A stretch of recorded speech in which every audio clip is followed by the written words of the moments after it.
بسم اللہ الرحمن الرحیم۔ خلیفہ سلیمان بن عبد الملک دابق نامی قصبے میں مقیم تھا۔ یہ قصبہ شام کے شہر حلب کے قریب واقع تھا۔ مسلمانوں نے قسطنطنیہ فتح کرنے کے لیے اس علاقے میں اپنی فوجی مدد سے بھیج رکھی تھی۔ خلیفہ خود بھی جہاد میں شرکت اور فوجوں کا حوصلہ بڑھانے کے لیے محاذ جنگ پر موجود تھا۔ اچانک بخار کی وبا پھوٹ پڑی جس سے بڑی تعداد میں فوجی اور دیگر سرکاری ملازمین وفات پا گئی۔ خود خلیفہ کو بھی بخار ہو گیا۔ علاج شروع کیا گیا مگر کوئی افاقہ نہیں ہوا۔ بخار کی شدت میں اضافہ ہی ہوتا چلا گیا۔ خلیفہ کو اندازہ ہو گیا کہ اس کا آخری وقت آ چکا ہے۔ اس وقت خلیفہ کی عمر صرف 45 برس تھی اور 99 ہجری کے ابتدائی دن تھی۔ اس نے خلافت کے لیے اپنے بیٹے ایوب کو نامزد کرنا چاہا مگر ابھی وہ نابالغ تھا۔ اسی حسرت تھی کہ کاش اس کی اولاد جوان ہوتی۔ چنانچہ اس نے کہا، وہ کامیاب ہو گئے جن کی اولاد بڑی عمر کی ہے، میرے بچے تو بالکل چھوٹے چھوٹے ہیں۔ اس موقع پر حضرت عمر بن عبدالعزیز قریب ہی موجود تھے۔ فوراً بولے، کامیاب وہ ہے جس نے اپنے نفس کا تزکیہ کر لیا اور اپنے رب کو یاد کیا اور نماز ادا کی۔ بیماری کے دوران ایک دن اس کے پاس بنو امیہ کے خاص مشیر و وزیر اور ممتاز عالم دین رجاء بن حیوہ بیٹھے ہوئی تھی۔ خلیفہ کا جسم دن بدن نحیف ہوتا جا رہا تھا، بیماری بڑھتی جا رہی تھی۔ وہ اس فکر میں مبتلا تھا کہ میرا جانشین کون ہوگا۔ اس نے رجاء سے مشورہ کیا تو رجاء کہنے لگے، امیر المؤمنین، آپ کو چاہیے کہ قبر میں آرام سے سونے سے پہلے حکومت کی باغ ڈور کسی نیک اور صالح انسان کو سونپ دی۔ خلیفہ نے پوچھا، تمہاری نظر میں کون مناسب ہے؟ رجاء نے کہا، جو آپ کی نگاہ میں مناسب ہو۔ چند نام لینے کے بعد خلیفہ نے پوچھا، عمر بن عبدالعزیز کے بارے میں تمہارا کیا خیال ہے؟ انہوں نے کہا، بہت خوب اور بڑا مناسب آدمی ہے۔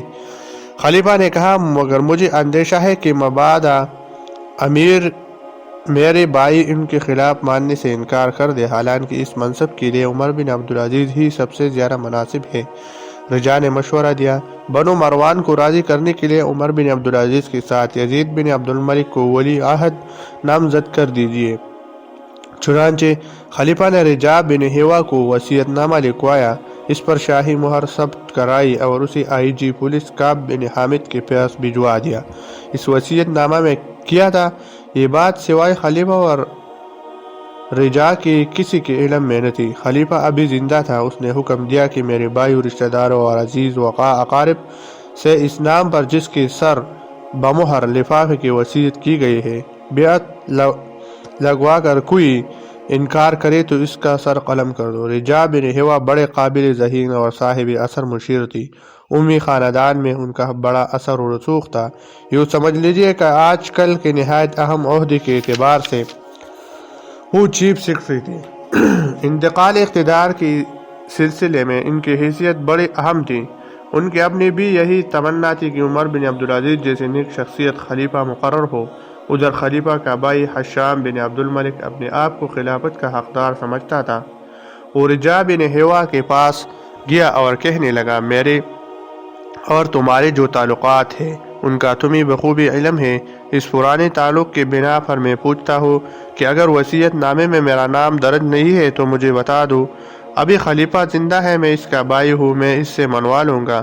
مجھے ڈر ہے مبادا میرے بھائی نے میرے بجائے کسی اور کو خلیفہ نامزد کر دیا ہو۔ رجاء نے کہا، دیکھو، میں عہد کر چکا ہوں، لہذا جو معاملہ مجھے خفیہ رکھنے کے لیے کہا گیا ہے میں اس کی مکمل پاسداری کروں گا۔ میں اس معاملے سے کسی کو بھی آگاہ نہیں کر سکتا۔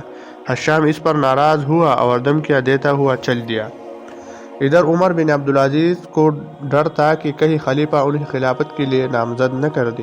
چنانچہ وہ بھی رجاء کے پاس گئی، انہیں اپنے تعلقات کا واسطہ دیا کہ ہماری باہمی دوستی بہت گہری ہے، برسوں سے چلی آ رہی ہے۔ مجھے ڈر ہے کہ خلیفہ نے مجھے اپنا جانشین نامزد نہ کر دیا ہو۔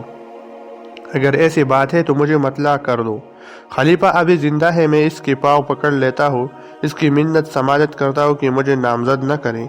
رجاء نے عمر کو بھی وہی جواب دیا جو حشام کو دیا تھا کہ یہ سلطنت کی راز ہے، میں انہیں وقت سے پہلے افشا نہیں کر سکتا۔ چنانچہ وہ بھی ان سے ناراض ہو کر واپس چلی آئی۔